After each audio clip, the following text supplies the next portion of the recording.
안녕하세요. BTX입니다. 오늘은 여호수아 8장을 살펴보겠습니다. 아골 골짜기에서 불순종한 아간을 처형한 후 이제 하나님과의 관계가 회복된 이스라엘 군대는 다시 거룩한 전쟁에 참여할 수 있게 되었습니다. 아이성에서 패배할 때에는 하나님의 지시와 상관없이 여호수아가 홀로 작전을 지시하거나 군사의 규모를 결정하였었습니다. 그러나 이제는 하나님이 다시 사령관의 자리에 복귀하셔서 여호수아에게 작전을 지시하십니다. 여호수아에게 군사를 다 거느리고 아이성으로 진격하여 여리고를 함락시킬 때와 같은 헤렘 전쟁을 수행하라고 하십니다. 비록 아이성이 여리고에 비해서 작은 성이기는 하지만 하나님은 군사들을 모두 동원하여 아이성 전투에 참여하기를 원하셨습니다. 그까지 작은 아이성에 왜 모든 군사를 동원해야 하는지 의아해할지 모르지만 사령관이신 하나님의 방법은 달랐습니다. 하나님은 아이성 뒤에 3만 명의 복병을 두라는 구체적인 전술을 지시하시며 아이성 전투를 준비하게 하십니다. 이것은 여리고성 전투 때와는 달랐고 3만 명의 매복병들을 제외하고 다른 군사들은 전투 시에 가짜로 패하는 척해야 한다고 말합니다. 그렇게 적을 유인한 후에 아이성 근처에 매복했던 병사들이 아이성을 점령하도록 작전을 짜 두었습니다. 지난번 여리고성 전투 때에는 대낮에 그저 성 주위를 도는 일이 전술이었다면 이번에는 밤에 매복을 하게 하였습니다.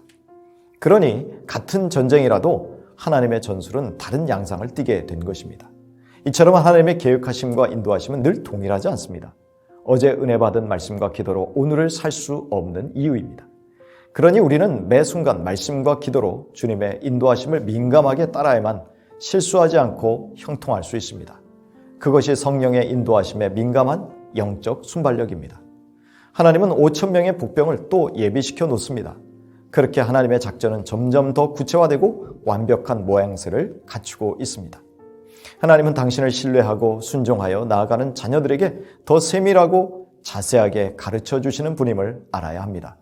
이렇게 여호수아는 하나님이 친히 지시하신 작전을 그대로 실행함으로 아이성의 백성들을 유인하는 데 성공하였습니다. 하나님은 여호수아에게 단창을 들 순간을 직접 지시해 주심으로 복병들이 아이성을 공격할 때를 알려주셨습니다.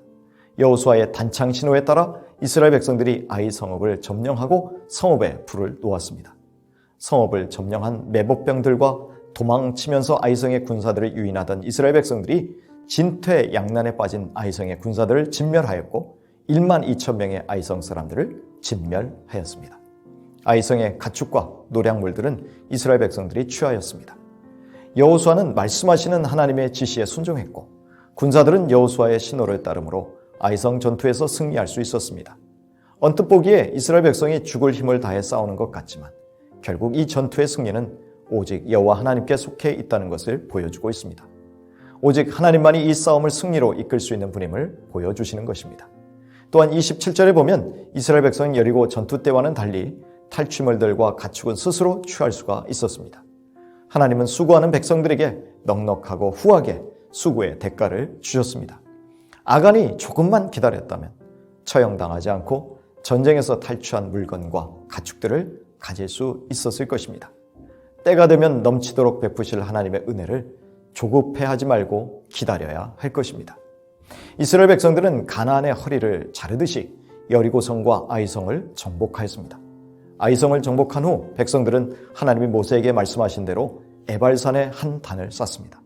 지시하신 말씀대로 철 연장으로 다듬지 않은 새 돌로 단을 만들어 번제와 화목제를 드립니다.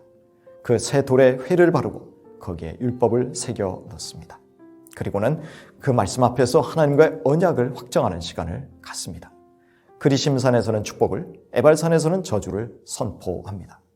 영원한 승리와 축복을 위해서 하나님의 계명에 대한 헌신 예배의 시간을 가진 것입니다. 그리하여 가나안 땅에서 복을 받으면서 영속적으로 살게 하신 것을 선포한 것입니다.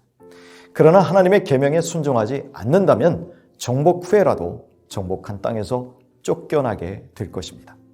이처럼 승리했을 때 우리는 승리를 주신 전능하신 하나님께 엎드려야 합니다.